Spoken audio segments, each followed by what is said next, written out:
Well, earlier I spoke to Scott Snyder. He's a senior fellow for Korea Studies and the director of the program on U.S. Korea Policy at the Council of Foreign Relations. I asked him how the DPRK crisis has really played out in this election.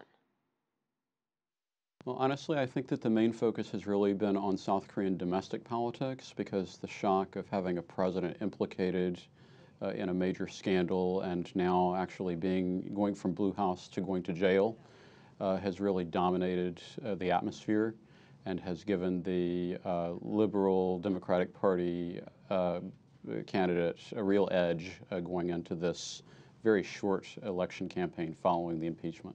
So what are the main issues for South Koreans? Jobs, unemployment, and do they believe Moon Jae-in is the man to fix the economy?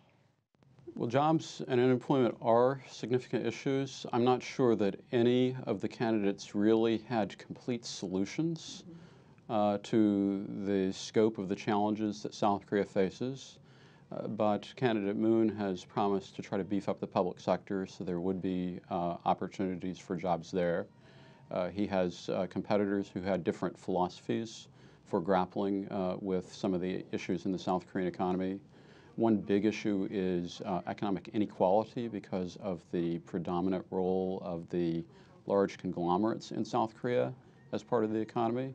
But they are not generating jobs anymore for South Koreans as they've gone global. So what are the global implications of a post-Park presidency with a liberal leader in office? What are the implications domestically, and what about in terms of relationship with the United States, also China? Well, one, I think a progressive or liberal government in in South Korea represents a clean start for Korean governance with people who presumably are not associated with some of the sources of corruption that have dogged the elite establishment. And so that will be a big change.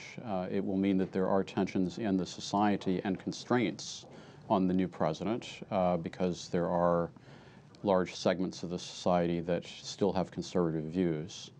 For relations with the United States, there will be more tensions between a progressive or liberal leader in South Korea and the Trump administration over how to deal with North Korea, over the deployment of this high-altitude air defense system in South Korea, yes, and also relations with Japan could be a source of tension in the U.S. ROK relationship. The leading candidate, Moon Jae-in, has said he's open to dialogue with DPRK. He has also spoken out against THAAD, anti-missile defense system. China, as you know, is very much opposed to THAAD and has also called for negotiations and dialogue with DPRK. So is Mr. Moon's policy, when it comes to these two issues, actually closer to China's than the United States? Well, it is closer to China's than the conservative government's position had been, especially on dialogue with China.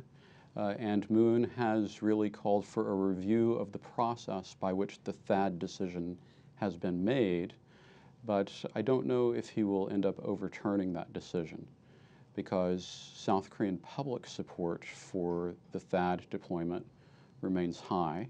We've seen a lot of protests against it, though. There are a lot of protests. It is a domestically contested issue. But the other factor is that South Koreans have responded very negatively to China's economic retaliation against South Korea. And so honestly, I think that there have been better prospects for an improved South Korea-China relationship under a leader like Moon Jae-in if that economic retaliation had not occurred.